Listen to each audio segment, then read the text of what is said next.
A queen who could feel but couldn't move. A tiny princess with a promise that could change everything. What if the fate of a kingdom rested on a child's courage? This is the story of the stone-bound queen and the princess of hope. In a peaceful kingdom wrapped in silver mornings and golden evenings, a beloved queen gave birth to a baby princess. The palace filled with joy, bells rang across the land, and people celebrated the arrival of the future light of the kingdom. But happiness did not last long. Soon after the princess was born, something terrifying happened. The queen's body slowly began to turn into stone. From her shoulders down to her feet, her body hardened into cold gray rock. Only her face remained human, still warm, still alive, still full of silent pain. The palace fell into fear and sorrow. Doctors came, magicians tried spells, and healers whispered prayers, but nothing changed. The queen could speak and feel, yet she could not move. Servants had to care for her day and night, and the tiny princess was raised mostly by palace workers, watched from afar by her stone-bound mother. As years passed, the princess grew into a kind and thoughtful young girl. Every day, she visited her mother, touching her cold stone hand and looking into her living eyes. One night, with tears falling from her cheeks, the princess whispered, "Mother, I promise you, I will save you. I won't let you stay like this forever." That promise became her destiny. The princess began spending her days in the royal library, surrounded by ancient books older than the kingdom itself.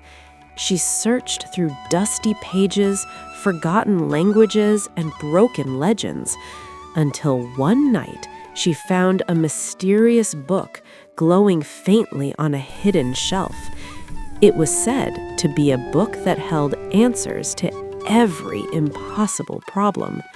With trembling hands, the princess opened it. Inside, she read about an ancient path, a forgotten jungle, and a magical door that existed between worlds. The book spoke of a royal water that could break even the strongest curse, but only the brave could reach it. Without fear, she gathered her loyal army and traveled deep into a forbidden jungle where sunlight barely touched the ground. There, hidden inside a 1,000-year-old tree, she found a strange golden key pulsing with magic. Holding the key tightly, she continued alone. After days of searching, she noticed a wall glowing with soft, magical light. At first, it looked like stone, but then she saw it.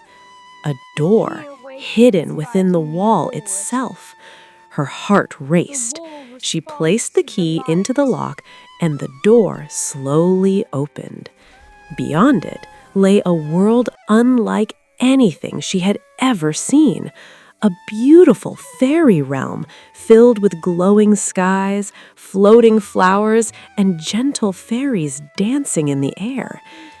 The air felt alive with kindness and magic. Overwhelmed, the princess fell to her knees.